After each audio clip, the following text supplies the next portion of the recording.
Bom dia! Bom dia! Muito bom dia para você. Que bom que você chegou aqui para assistir esse vídeo, para aprender um pouco mais sobre Deus, para cantar junto com a gente. E a gente fica muito feliz. Bom dia, Aninha! Bom dia, Prof. Paula. Bom dia, escola. Bom dia. Bom dia para você que está em casa. É uma alegria muito grande ter você conosco mais esse dia, para nós louvarmos e adorarmos o nosso Deus neste culto. Amém! E agora nós vamos fazer algo muito importante. Nós vamos falar com Deus, pedir a Ele uma bênção especial sobre o nosso dia, sobre o nosso estudo, sobre os nossos louvores. Vamos orar, Aninha? Vamos orar? Vamos ajoelhar para falar com Jesus.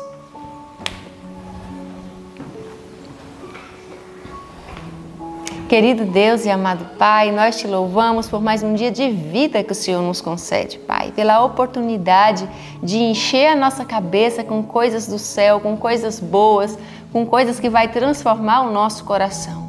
Senhor, nós sabemos que fomos criados para estar contigo, então abençoa todos nós, que possamos estar ligados a Ti nesse dia e aprender do nosso Salvador, como tem sido bom aprender sobre a vida de Jesus.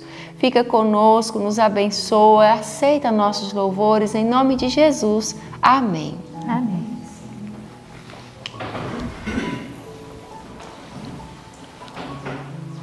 Quando a gente se dedica logo de manhã cedo a estudarmos a Palavra de Deus, o Espírito Santo fala conosco através da Bíblia. E o Espírito de Deus, ele traz a voz de Jesus para os nossos corações. E agora, neste momento, nós vamos louvar ao Senhor com o hino 152, a voz de Jesus.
Amém, que lindo, né? Lindo.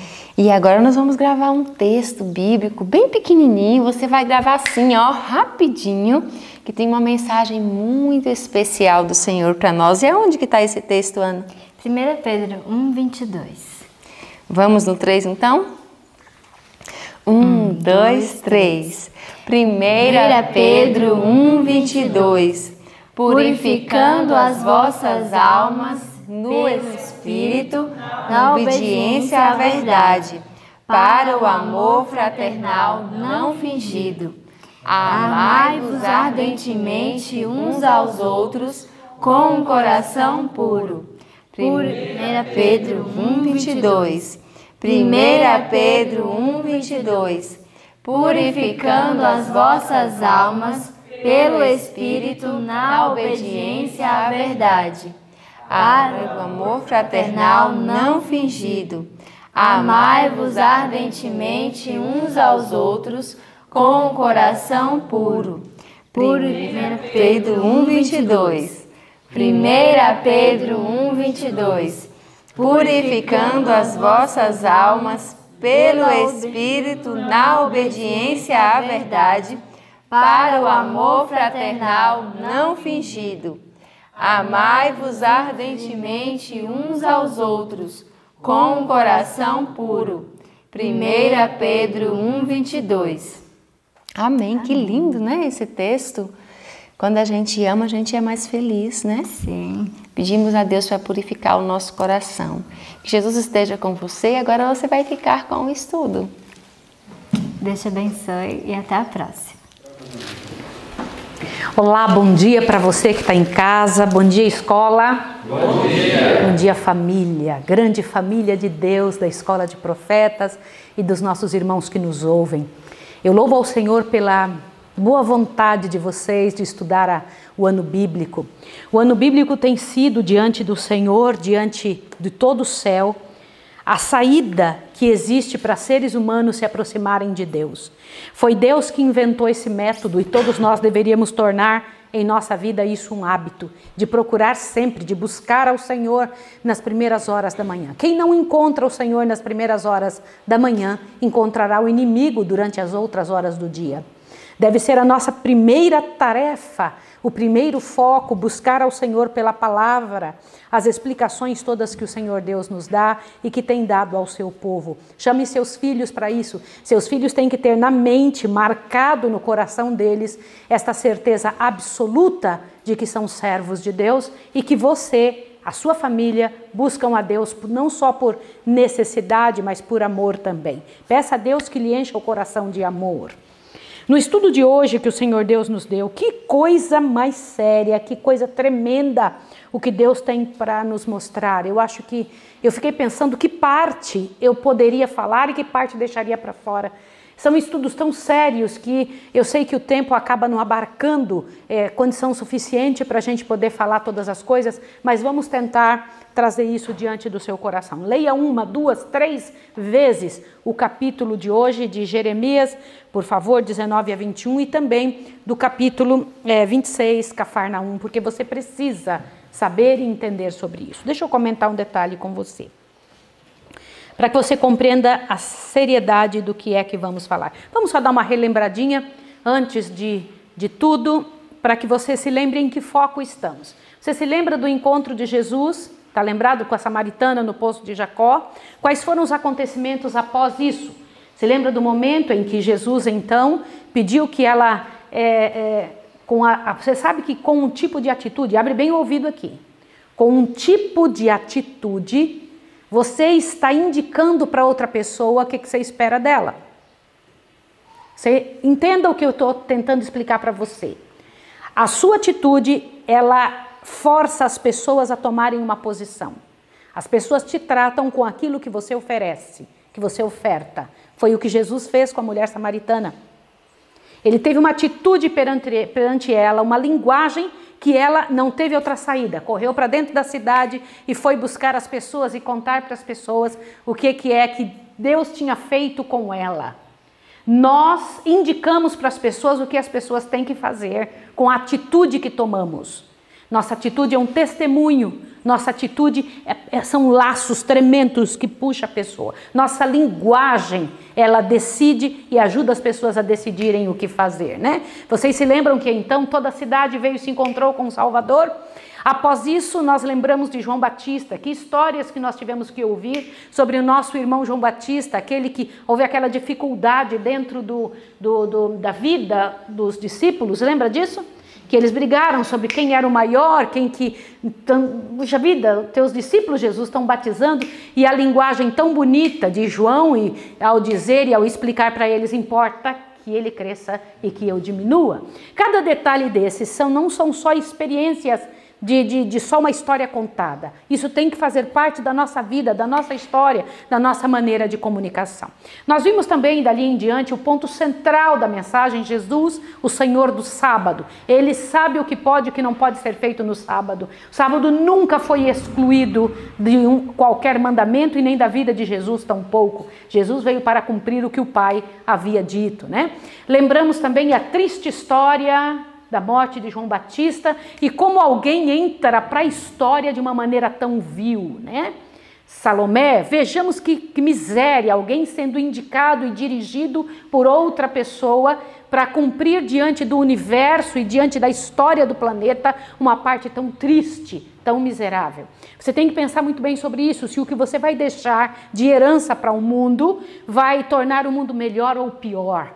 Esta é uma menina lembrada para sempre como uma menininha sensual e que ela foi usada pelo mal, por Satanás, para cumprir um propósito de ódio, né? Hoje nós temos então algumas coisas interessantes para nós estudarmos, né? Nós temos alguns detalhes quando entra de novo esse filho do Régulo, o filho do homem oficial do rei. Tá? Então, novamente, quando Jesus encontra com esse homem, você se lembra, né, da situação que Jesus passou de cuidar? Nós estudamos sobre o tanque de Betesda também, os milagres tremendos, a bondade de Jesus ao cuidar, ao trabalhar diante das situações. Avante um pouquinho mais. Onde Jesus pega e diz com toda certeza e com todo carinho, o reino de Deus está próximo. No capítulo 24, Jesus se levanta para ler diante de todo aquele povo e diz: o Espírito do Senhor está sobre mim. Com que autoridade, né, você fala isso? Eu me lembro que quando eu era jovenzinha, estava estudando no IAE, que hoje é o NASP 1, e eu me lembro que um pregador foi à frente, havia um silêncio tremendo, né? Que se uma agulha caísse dentro daquele local onde ele estava pregando, as pessoas iam ouvir a agulha caindo de tanto silêncio que havia ali. Os jovens, os alunos estavam todos quietinhos e eu fiquei olhando o que aconteceu.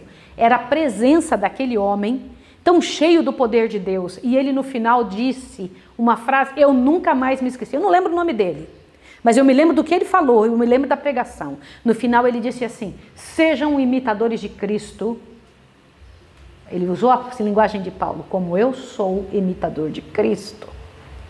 E quando ele falou isso e desceu do púlpito, gente, aquilo nos assustou de uma tal maneira. Falei, que força que esse homem tem, que coragem de dizer isso, né? Mas vocês sabem que a presença de alguém, o posicionamento de alguém diante do céu, ao ler uma passagem da Bíblia, tem muito a ver com o encontro dela com o céu.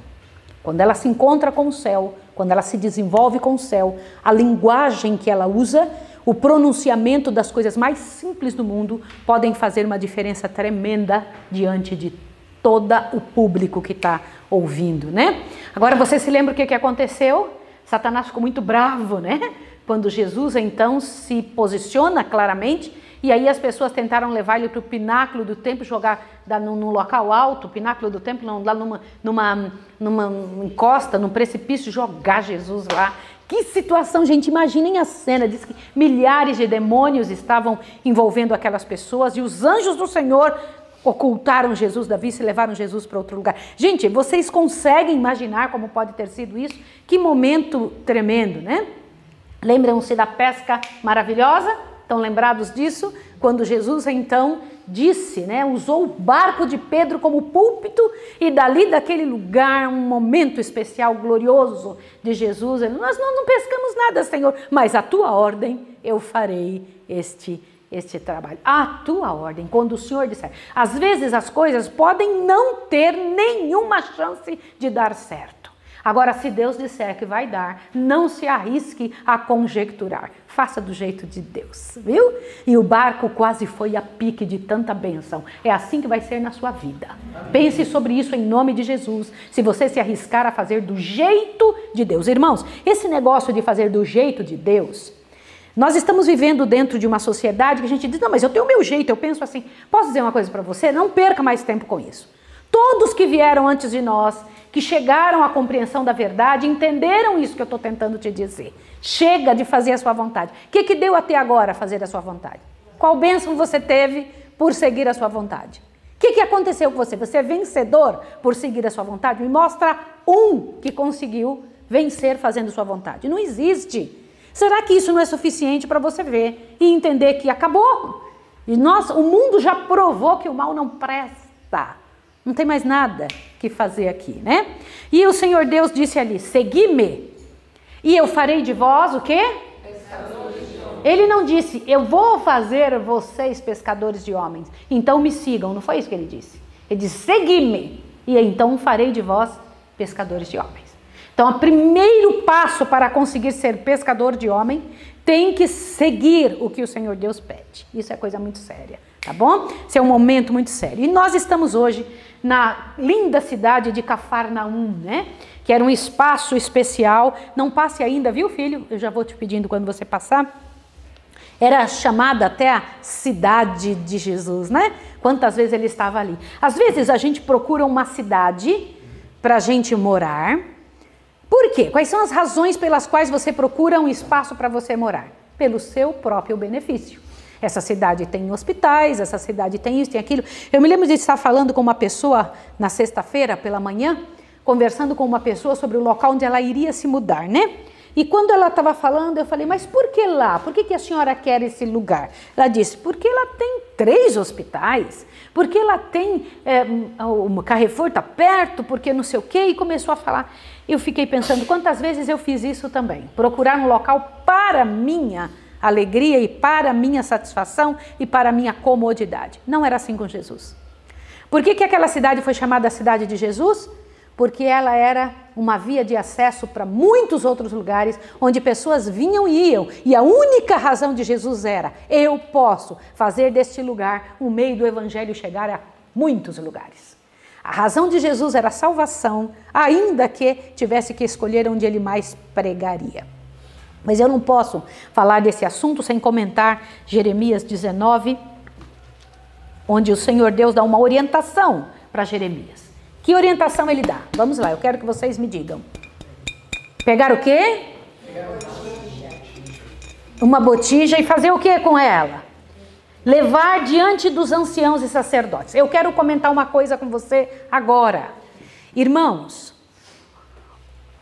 toda vida tem seu tempo de início, vivência, decisão e morte.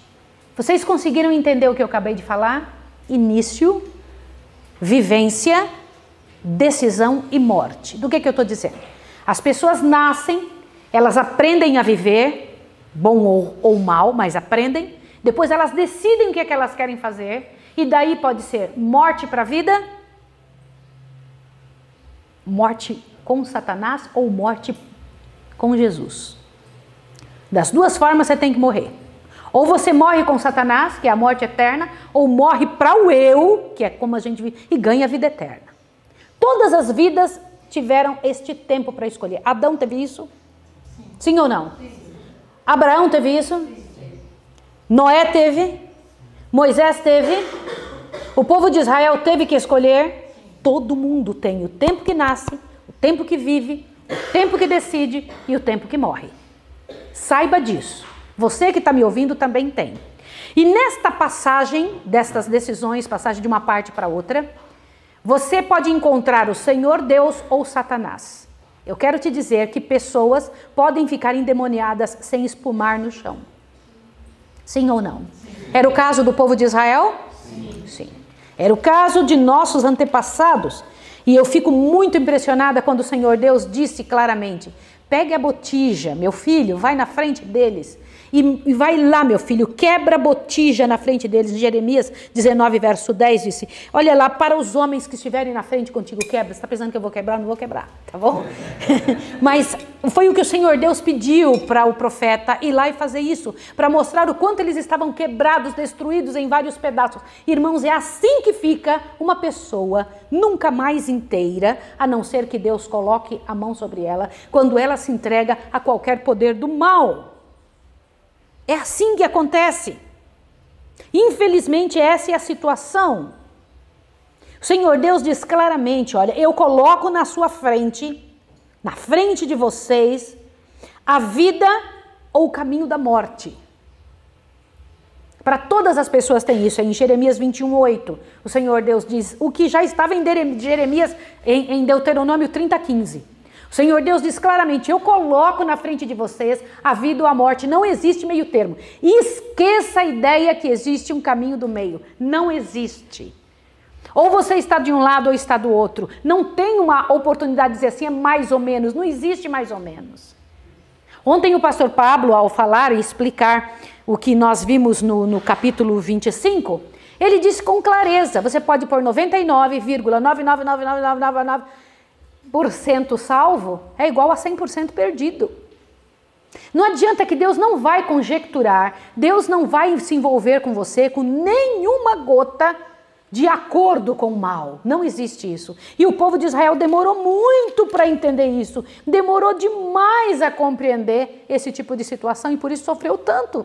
Não adianta, gente, qualquer pessoa que se entrega a Satanás se tornará escravo dele. E Satanás não é amigo de ninguém, ele não mata os anjos dele, porque ele precisa destes anjos maus. Senão ele matava também, ele odeia qualquer um, e ele odeia você. Se ele puder tirar o que você tem, que ele não tem mais, ele faz isso. Ele tenta tirar de você felicidade. Algumas pessoas vivem numa errância. Sai de uma, entra noutra miséria. Sai de uma miséria, entra noutra miséria. Porque Satanás, ele é especialista em dar uma ajustada na cara do pecado.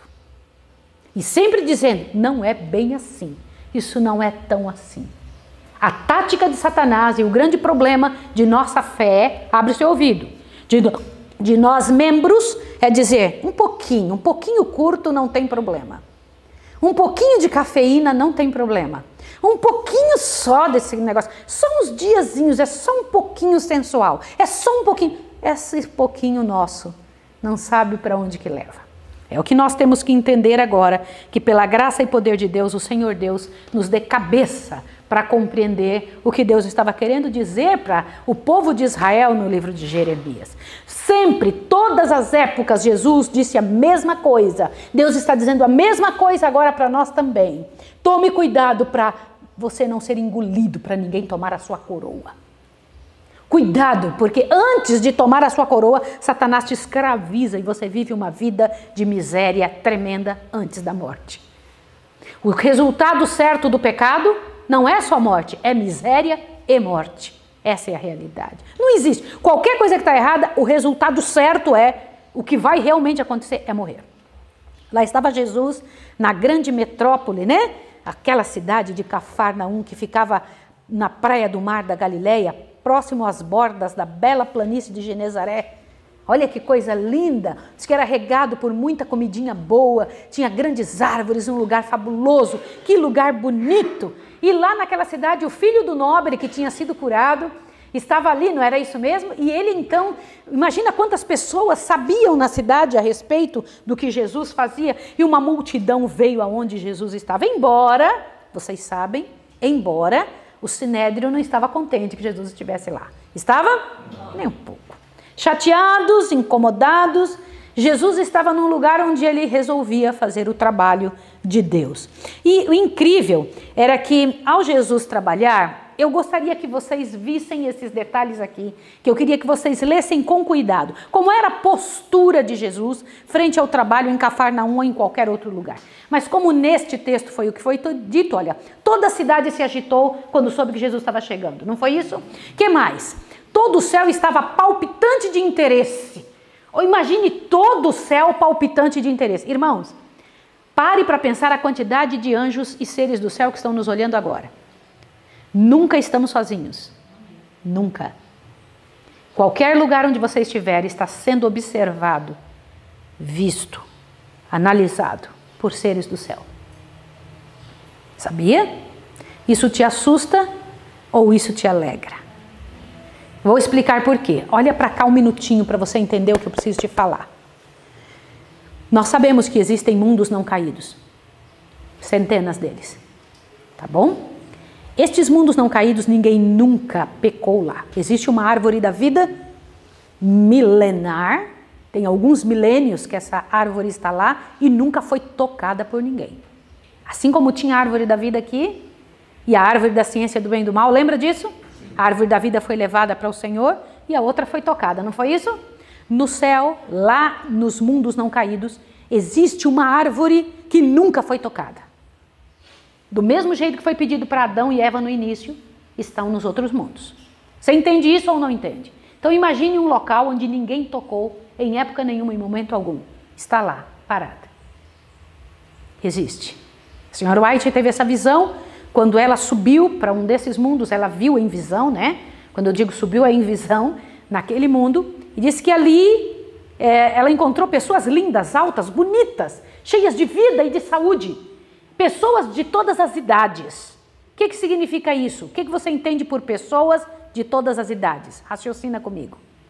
É sinal que lá eles procriam. Sim ou não? É óbvio. Como Adão e Eva tinha sido dada a eles no início a ordem de procriar, lá procriaram ou não procriaram? Sim. E existem pessoas de diferentes idades? Sim. Lá deve ter alguma mulher de 57 anos? Certamente. Sabem quem eu acho que me observa? Gente que tem a minha idade, gente que tem a mesma... Por que eles observam? Por que eu acho que eles me observam? Por que ele observa você na sua idade? Por que acha que um casal de lá fica observando vocês, que são jovens igual você? Por quê? Porque eles querem ver o contraste da nossa vida e a vida deles. E o que Deus é capaz de fazer em vidas miseráveis como as nossas. Sabia? Eles têm que ter certeza absoluta que o mal não presta. Então eles seguem a nossa vida. No livro de Hebreus diz que nós somos espetáculo para os mundos. No livro de Hebreus está escrito isso, nós somos espetáculo. O que é um espetáculo para os mundos? Nós somos o Twitter do céu. Sabia? Eles dirão, observa, cada passo. Isso te assusta ou isso te incomoda? Ali, no livro, Desejado de Todas as Nações, diz que o céu todo estava expectante e palpitante para ver todas as ações de Jesus e o que acontecia. E qual era a ação de Jesus no meio daquelas pessoas. Aí Jesus falava com autoridade, sim ou não? Mas ele falava bravo, era isso? Que tipo de autoridade? Exousia, né? Aquela autoridade que a pessoa fala, o outro ouve. Sem precisar parafernália nenhum e sem precisar brigar. Por quê? Olha só, tornava bela a verdade, apresentando de maneira simples e positiva. E a linguagem dele era como, gente? Clara e que mais? O que é uma linguagem clara? Por que aqui vocês têm que fazer o exercício do lápis? Respondam para mim. Respondam, filhos. Para falar uma vez e ser entendido. Para falar uma vez e ser entendido. Você não pode falar e a outra pessoa dizer, como? O que é? Não entendo. O que é? Porque blá, blá, blá, blá, blá. Aí não dá, né? Tem que falar de forma clara, pura, simples, não precisa rebuscar nada. É falar a coisa como ela é, isso é muito importante. O que mais? Ele era mais fervoroso do que veemente. A linguagem dele era veemente, mas ele era mais o quê? Fervoroso, isso chamava atenção. O que mais? Suas mensagens variavam a fim de ajustar-se ao auditório. Queridos, aqui uma grande lição para vocês pregadores, para nós que pregamos. Olhar e ver, para esta gente, que tipo de linguagem eu uso. Quando ele chegava na frente das mulheres, que estavam acostumadas a fazer pão, ele dizia, o reino de meu pai é igual uma mulher que pega 3 medidas de farinha, uma de fermento. Quando ele chegava na frente de um viticultor, um homem que trabalhava o homem do campo, o reino de meu pai é igual odres velhos e odres novos, porque era a linguagem que aquele povo entendia. Você consegue entender? O reino de Deus ele apresentava de acordo com a necessidade da pessoa. E uma coisa incrível, Jesus analisava o rosto das pessoas que ele estava falando, para ver se no rosto delas, elas estavam entendendo ou não. Aprenderam como é que tem que fazer? quando chegar na frente para poder pregar, você tem que pregar com estas características celestiais e observando quem são as pessoas, observando quem é que está ali trabalhando com você, quem é que está ajustando a vida, quem é que está ouvindo e entendendo a sua mensagem. Compreendeu isso? Isso é importante demais. Como é que a pessoa está se sentindo? Eu daqui estou vendo o rostinho de vocês para ver se está entrando na cabeça de vocês o que está acontecendo. Senão você tem que mudar de método. E Jesus fazia isso, analisava o rosto das pessoas. Que legal isso, não é? Avante, o que mais? Olha, Cristo nunca lisonjeava os homens. Oh, beleza, que coisa boa, né? Porque os homens não têm nada de bom mesmo. Alguma coisa correta que eles faziam, Jesus estava elogiando, era o céu nas coisas que as pessoas faziam, né? Olha, iletrados e cultos se maravilhavam. Por quê? Porque ele não tinha uma mensagem só para um grupo. Iletrados e cultos se maravilhavam. E ele trazia paz, né? Como de uma noite estrelada, a atmosfera dele era de paz. Tinha espírito suave e simpatia. E isso refletia-se em cada olhar e em cada palavra. Olha que coisa linda. Jesus observava a linguagem do rosto de seus ouvintes. A linguagem do quê? Isso aqui não são palavras minhas. Então o rosto tem uma linguagem? Sim ou não? Tem. O rosto tem uma linguagem. Pode acreditar. Nós vimos isso já na 4ª página da Bíblia, quando a gente ouve o Senhor Deus dizer assim para Caim: por que descaiu o teu semblante? Na semblante de Caim estava marcado o seu pecado, e não é diferente conosco. Irmãos, é claro, olha, nesse tempo nós estamos aí vivos e trabalhando com gente há tantos anos, e durante esse tempo que estamos trabalhando com pessoas, a gente, pela graça e poder de Deus, tem tido a chance de observar o olhar, né? O rosto, a maneira, a gente expressa o que sente no rosto, não tem outro jeito, tá? E Jesus era macio como veludo e firme como um aço. Que tremendo, né? Era assim que ele era. Ele era firme como um aço em questão de princípios. E isso maravilhava as pessoas, né? Ali os judeus tinham uma briga tremenda, ele não tinha nada a ver com as brigas sobre religião. Ele fazia o trabalho que Deus tinha mandado. Vocês estão percebendo o que é? Vocês não têm que entrar na internet e ficar brigando com um e com o outro. Jesus não entrava em discussões, ele fazia o que sabia que era certo. Vocês entenderam isso? E ponto final. Ó. Jesus nada tinha a ver com as várias dissensões existentes entre os judeus. É um parágrafo, né? Que tem aí. Outra coisa, né? Jesus quando falava com autoridade, Jesus quando agia, ele tinha mensagens de misericórdias, né? Ele usava ilustrações simples. Cristo nunca lisonjeava os homens, nunca, nunca, nunca, nunca, nunca. Era um momento especial da vida de Jesus, né? Até que no meio da congregação apareceu o quê? No onde ele estava pregando, né? Ele foi na casa de Pedro, curou a sogra dele, não foi isso? Olha lá que imagem bonita, né? De Jesus curando a sogra de Pedro. Mas uma outra coisa aconteceu. Milhares de pessoas vinham de todo lugar para Cafarnaum, para serem atendidos de todo tipo, de toda forma. Mas o que mais chamou a atenção nesse capítulo não eram todos aqueles, todas aquelas curas. Foi uma cura especial de uma pessoa. Um endemoniado entrou no local onde Jesus estava e com um grito horrível no meio de todo o povo, ele anunciou a sua situação. Quem tinha levado esse endemoniado lá? Satanás levou. Para quê? Para atrapalhar o trabalho de Jesus e tentar tirar a atenção do trabalho de Jesus. E principalmente por uma coisa, abre bem seu ouvido. Gente, quando eu paro para pensar nisso, eu fico, meu Deus do céu, que miséria isso, que miséria. A razão era tentar atrapalhar Jesus, mas a razão também era, eu vou vencer Jesus ali, ó, porque se Jesus não conseguir livrar ele, eu estou lançando uma semente, era o que Satanás pensava, tremenda de incredulidade entre as pessoas. Ele estava com toda a força naquele demônio, sim ou não? Mas como foi que aquele corpo tinha se tornado endemoniado? Respondam, queridos, vocês têm que pensar. Isso é muito sério. Gente, quando eu paro para pensar que aquele homem que a Bíblia chama de louco era também um endemoniado. Eu queria que todos os psicólogos que estão me ouvindo que você souber que existe algum psicólogo que leia sobre isso. Na linguagem de Deus diz, um louco precipitou-se dentre o povo para a frente, exclamando, que temos nós contigo, Jesus Nazareno? Viesse destruir-nos? Bem sei que és o santo de Deus. Espera aí, essa loucura, Deus disse que era um demônio que estava nele. Sim ou não? Sim ou não? Sim. O que isso leva vocês a pensarem?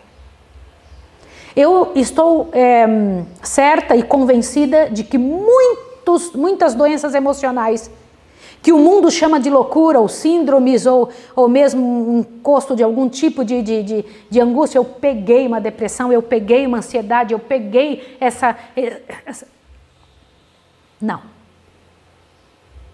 A maior parte do que vemos hoje é endemoniamento. Satanás toma conta das vidas por causa de algo que a pessoa permitiu, alguma abertura que a pessoa deu.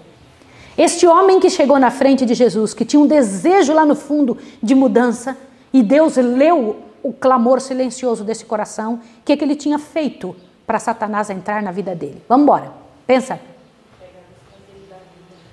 Como? Se entregado aos prazeres da vida. Tenha se entregado aos prazeres do mundo. Para ele tomar essa posição, ele sabia que estava errado, sim ou não? Mas tomou uma decisão. Olha que coisa tremenda. Disse que este homem, olha só, havia trazido ruína para seu vigor varonil. O que vocês entendem sobre esta frase? Por 2 vezes, dentro deste capítulo, é dito que ele tinha perdido a varonilidade. O que é isso? Respondam. Desde jovem ele já tinha decidido. Desde jovem ele já tinha decidido pecar. Ele tinha se entregue a todo que tipo de devassidão. O que mais? Os pecados que ele se envolveu tiram dele a masculinidade dele. Exatamente. Os pecados que ele tinha se envolvido tinha mexido com a varonilidade, a masculinidade dele. Que tipo de pecado ele tinha? Respondam, meus irmãos. Aonde ele tinha entrado? Que tipo de miséria ele tinha entrado? Posso comentar uma coisa com você? Olhe bem. Diz que não foi todos os pecados de uma vez. Foi devagarinho, uma coisa após outra, que foi tornando ele um endemoniado, uma presa jogada no chão, um coitado estraçalhado. Irmãos, não tem outra saída. Ou você segue o que Deus pede, ou você será massificado por esta geração miserável e desgraçada. Pais que estão me ouvindo, você tem dado um celular na mão dos seus filhos? Seus filhos possuem um celular e você fala assim, não, mas eu confio nele, eu olho tudo que está ali. Posso dizer uma coisa a você? Eu ainda não encontrei um pai que conseguisse enxergar tudo o que o filho vê dentro da internet. Por que você acha que você é o primeiro? Eu não encontrei nenhum. Não existe um que saiba exatamente aonde é que o filho está entrando na internet. A internet hoje é um campo minado de todos os tipos de misérias, para ir arrancando perna, para ir arrancando juízo, para ir arrancando virgindade, para ir arrancando pureza, todo tipo de desgraça. A pessoa fica toda aleijada no final de um tipo de situação. Fala, e não adianta você dizer que isso sai com o tempo, não sai. Essas misérias ficam gravadas na mente, do que a pessoa vê, do que a pessoa entra, no que ela se alimenta. Nessa época não tinha jamais nenhum tipo de internet, né? Mas este homem aqui tinha entrado fundo nas misérias deste mundo. Eu preciso ler com você. Por favor, o parágrafo que começa, o homem que estivera possesso, olha lá, ali se achava, acharam? O homem que estivera possesso, está no parágrafo, aquele que vencera Satanás no deserto, encontraram isso? Olha lá, o homem que estivera possesso, ali se achava perante o povo admirado, feliz na liberdade de posse de si mesmo, o próprio demônio testificara o poder do Salvador. Agora veja, o homem louvou a Deus por seu livramento, os olhos que havia pouco tanto tinham chispado sob a chama da loucura, brilhavam agora de inteligência e inundavam-se de lágrimas de gratidão. O povo estava de modo de espanto. Assim que recobraram a fala, exclamavam uns para os outros, que palavra é esta? Que nova doutrina é esta? Pois com que autoridade ordena aos espíritos imundos e eles lhe obedecem? Agora vamos ver a causa oculta do motivo pelo qual essa pessoa estava assim. Irmãos, a maior parte das desgraças que nos acontecem são as coisas ocultas que fazemos. Quando você está fazendo algo que ninguém pode saber, é porque é errado. Como assim, Maísa? Eu vou dizer uma coisa para você. Quando um homem e uma mulher se casam, e eles têm sua privacidade num quarto, junto um homem e uma mulher, as pessoas nem invadem porque elas sabem que é natural e normal. É o que se espera de quem casou. Agora, quando você tem que fazer alguma coisa que é escondido, que ninguém pode saber, que é só você e a outra pessoa, e que se souberem, você sabe que vai dar problema, você já sabe de onde vem, qual é a raiz, de onde é que está vindo essa nova maneira de viver que você está escolhendo. O que é certo não precisa ficar escondido. Consegue entender a seriedade disso? Comece a colocar suas antenas a funcionar. Se você foi direcionado pelo diabo para esconder, não, ninguém vai saber, esqueça, não existe o que vai ficar escondido. A palavra de Deus diz que não há nada que esteja escondido, que não será revelado. Não há nada que não vai vir claramente à tona. Isso é que é duro. Toda vez que a gente pega, a gente tem que correr para Deus e pedir logo perdão para o Senhor Deus tomar conta daquilo e dizer, agora ninguém vai saber disso porque você está me pedindo perdão e eu estou apagando esse pecado. Mas quando a pessoa não faz isso, Satanás fala, eu vou te dar bastante corda para depois jogar toda essa sujeira para todo mundo saber, para as pessoas, porque esse é o desejo dele, estraçalhar a vida das pessoas. E este jovem entrou nisso, quer ver, ó? A causa oculta da aflição que tornara esse homem um terrível espetáculo a seus amigos e um fardo para si mesmo, achava-se em sua própria vida. Olha que miséria, pessoas que são fardo para si e para o mundo. Fora fascinado pelos prazeres do pecado e pensara fazer da própria vida um grande carnaval.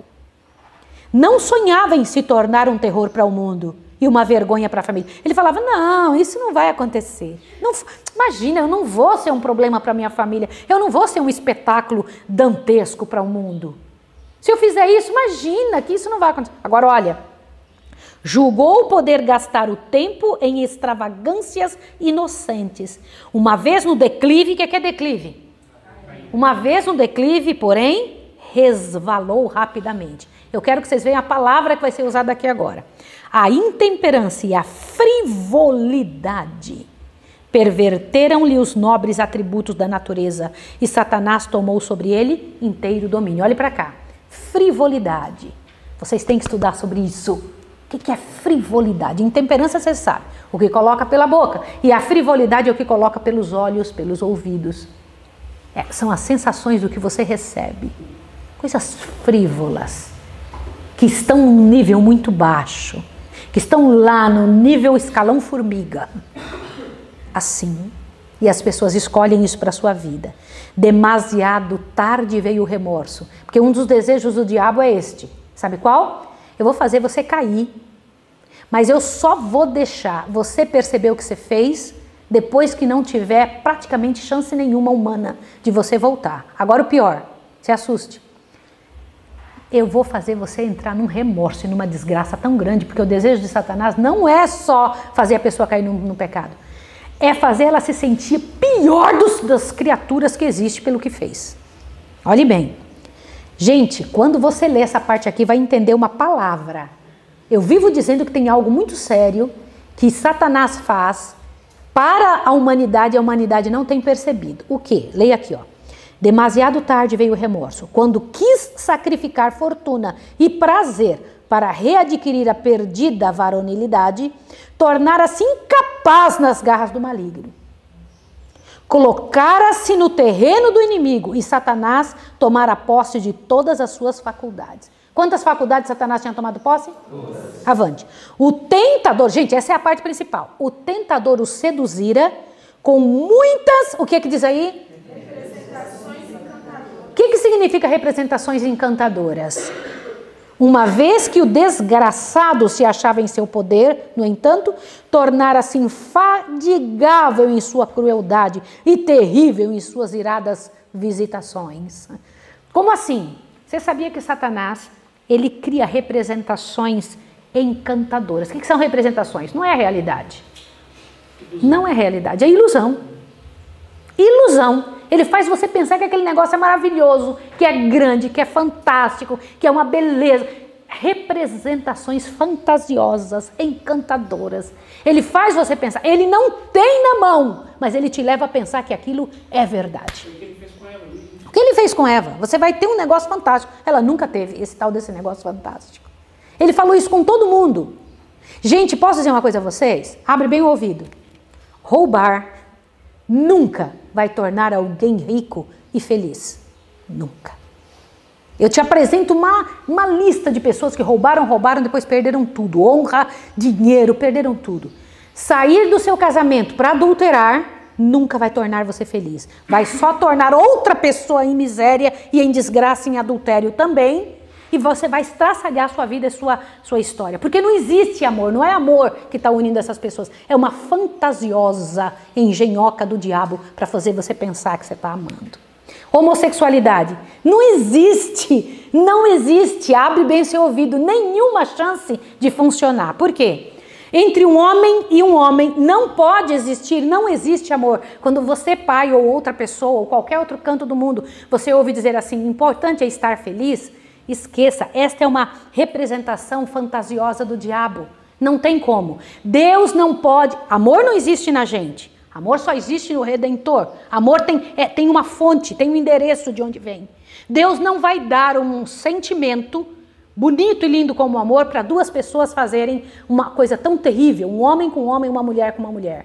Não existe isso. O que eles possuem é o amor que o diabo dá, que chama-se paixão, que destrói a pessoa fica sem ação, não consegue fazer outra coisa a não ser aquilo. Ela quer aquilo, ela perde a razão. Isso é loucura que o diabo concede. E aliás, deixa eu te dizer, um homem que ele pode fazer tudo o que ele quiser com o corpo dele, tomar hormônio para parecer uma mulher, para crescer o seio, fazer uma cirurgia, ele vai continuar sendo homem pro resto da vida. Representação encantadora. Está só representando. Uma mulher pode tomar hormônio para parecer um homem, e pode até parecer um homem, mas ela vai ser mulher pro resto da vida, não tem jeito. Sempre vai ser mulher. Não tem outra saída. Satanás engana e faz a pessoa achar que aquilo ali é aceitável, é bonito ali. Não existe como, não tem outra saída. E esse rapaz entendeu isso tarde demais, quando milhares de demônios entraram no seu coração, na sua vida, e o tornou um espetáculo dantesco, né? Agora veja, assim será com todos quantos condescendem com o mal. O que é condescender com o mal? Quer saber de uma coisa? Eu não estou tão afim de deixar isto. Você não tem liberdade de estar afim de deixar ou não. Não tem. Você tem que cair diante de Deus e dizer, meu Deus, tem misericórdia de mim e arranca de mim esses demônios todos que eu permiti entrar. Porque Satanás não deixa mesmo você ter vontade. O fascinante prazer do princípio de sua carreira termina nas trevas do desespero ou na loucura de uma mente arruinada. Ouviram isso? Desespero ou uma mente arruinada, loucura. Não é tremendo isso? Irmãos, isso aqui é muito tremendo. O mesmo espírito mau que tentara a Cristo no deserto e possuía o louco de Cafarnaum, dominava os incrédulos judeus. Olha quanta gente endemoniada. Sim ou não? O mesmo demônio que estava lá, estava no endemoniado, está infelizmente em um grupo. Agora, qual é o único meio que existe de conseguir sair disso? O único meio, queridos? Irmãos, a Bíblia diz exatamente o que é. A lição de hoje ensina. Qual é o único meio de sair disso, senhores?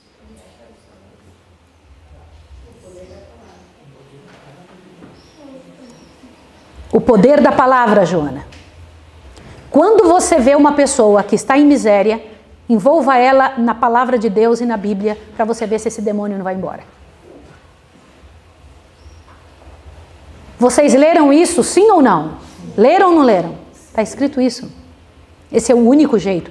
Quando fala ao único meio pelo qual se podiam opor aos maus espíritos, o único meio. Isso está escrito na lição de hoje.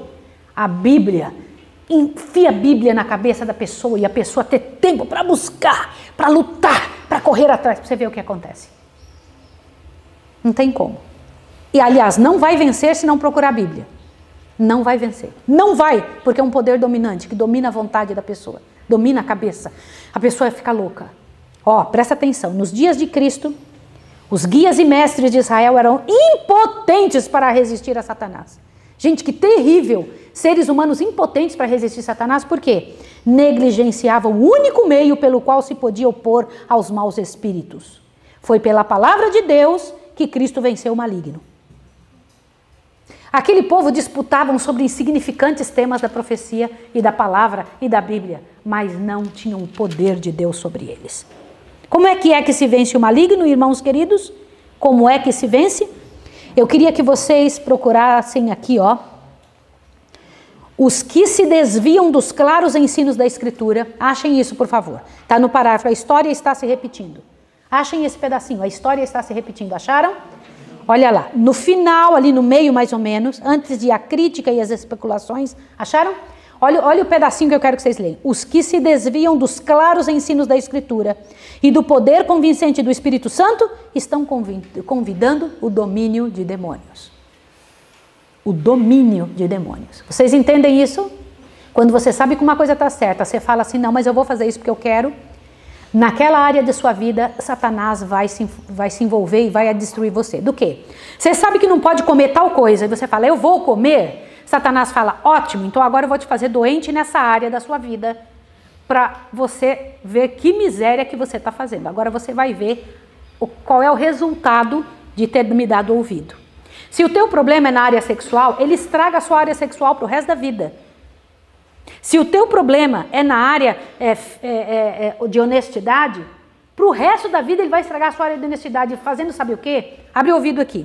Satanás não só estraga você, mas faz com que você também sofra essa miséria. Por exemplo, um homem que trai a sua mulher, um dia a mulher que ele escolheu também vai trair ela. Porque ele estraga essa parte na vida. Se você é desonesto com alguém, vai lá e rouba alguém, com certeza alguém vai roubar você também. Porque você está dando chance para o diabo para isso acontecer. Vocês sabem qual que é a coisa mais dura? Abre todo mundo o ouvido bem grande agora. Não é você sozinho passar por estas misérias e sofrer as consequências de suas escolhas. É a sua prole passar pelo mesmo. Como assim? É isso mesmo. Quando você faz uma coisa, você está dando chance para acontecer com seus filhos. Que o diabo vai e pega a tua família. Aqueles que são... às vezes você sai de um pecado por anos, né? Não tem mais envolvimento com aquilo. Mas o seu filho se torna uma miséria e comete o mesmo pecado que você cometeu há anos atrás. Você não pense que um pecado não é semeadura. Pecado é semeadura. Se você aceita um pecado na sua vida, a tua prole vai aceitar também. E você vai ter que cuidar dobrado agora. Ontem, quando eu estava conversando na mesa com o pastor, tomei um susto com uma coisa que o pastor falou. Vocês se lembram de um homem que pediu, orou a Deus porque ele ia morrer e Deus deu 15 anos a mais? Sim ou não? Sim. Quem era? Quem? Deixa eu falar uma coisa com vocês. Durante esses 15 anos, seria muito bom que você aceitasse quando Deus faz uma coisa para você. Deus disse que ele ia morrer, ele não quis, Senhor, me ajuda. Tudo bem, vou te dar 15 anos a mais. O que aconteceu nesses 15 anos da vida dele? Ele gerou o homem mais terrível que já teve na face da terra. Qual foi o homem pior que já teve na face da terra, que maior mal trouxe ao povo de Israel? Manassés. O que vocês acham disso? Que terrível, não é? Que terrível querer fazer do teu jeito. Deus fala, eu vou te conceder 15 anos, meu filho. Mas a fraqueza da vida deste homem, no final de sua história, ele deixa para o mundo uma herança do inferno. Se ele tivesse morrido, isso não teria acontecido, sim ou não? Deus sabia disso. Oi? Deus já sabia. Deus já sabia disso. Por isso que Deus estava dizendo não. Isso é muito sério. Irmãos, aqui ó, lado a lado com a pregação do Evangelho, vai lá. Presta atenção aqui, vocês têm que ouvir isso. Lado a lado com a pregação do Evangelho, acham-se a operar forças que não são, senão médios de espírito de mentira. Como é que é? Existem aí pregadores que são verdadeiros médiums. O que é um médium? Por quem Satanás fala. Sim ou não? Continua. Muito homem se intromete com elas por mera curiosidade. Cuidado com você se enfiando em coisas por curiosidade. Por quê? Mas vendo demonstrações de força sobre-humanas, é fascinado a ir sempre mais adiante, até que fica dominado por uma vontade mais forte que sua própria. Não lhe pode escapar ao misterioso poder. São derrubadas as defesas da mente. Ouviram isso? É isso que acontece. O que é um endemoniamento? A pessoa não tem mais decisão. Ela não consegue sair daquilo. Falar. Quando a pessoa chega e fala, não sei o que acontece comigo, não consigo sair daquilo, eu olho e já sei o que é. Perde o controle. Por quê? Satanás tomou o controle. Só tem uma chance, a pessoa voltar para Deus, cair na Bíblia, implorar. Senhor, olha a minha miséria, Senhor. Jejum e oração, senão não tem jeito.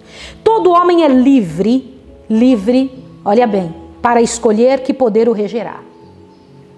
Louvado seja Deus que ninguém caiu tão fundo, ninguém é tão vil que não possa encontrar libertação em Cristo.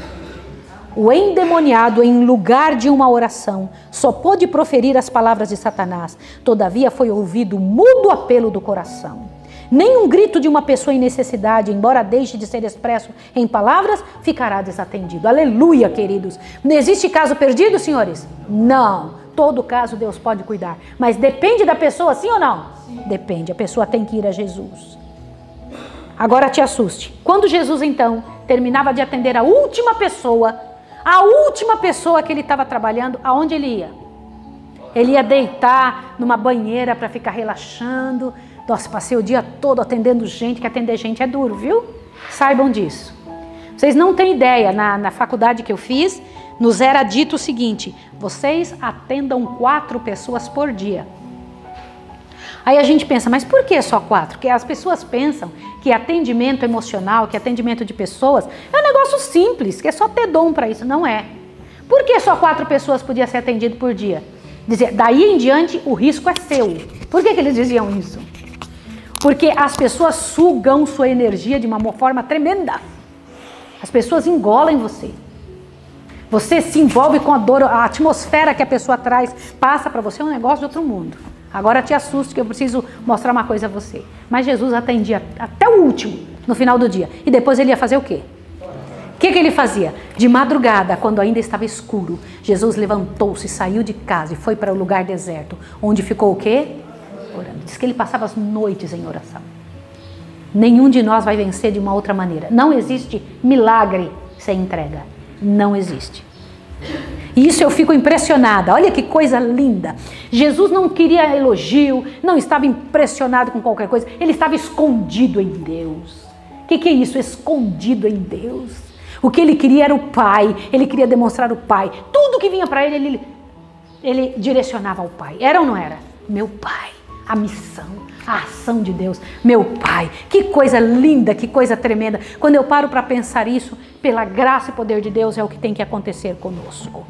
Jesus escondido em nós. Sim ou não? É a única coisa que vale a pena, Rebeca. Porque nós temos a oportunidade de te buscar, Senhor, para não cair nas mãos do diabo. Senhor, afasta Satanás de nós. Dá-nos, Pai de amor, conversão de verdade. Que nós venhamos a nos moldar à sua vontade, ao que o Senhor quer. Permita, Senhor, em nome de Jesus, que nossa vida seja pura, que nossa vida seja sem qualquer miséria. Nós não queremos nos tornar presas do inimigo, escravos dele, Senhor. Em nome de Jesus, sara e cura nossa casa e nossa vida. Em nome do Senhor Jesus Cristo. Amém.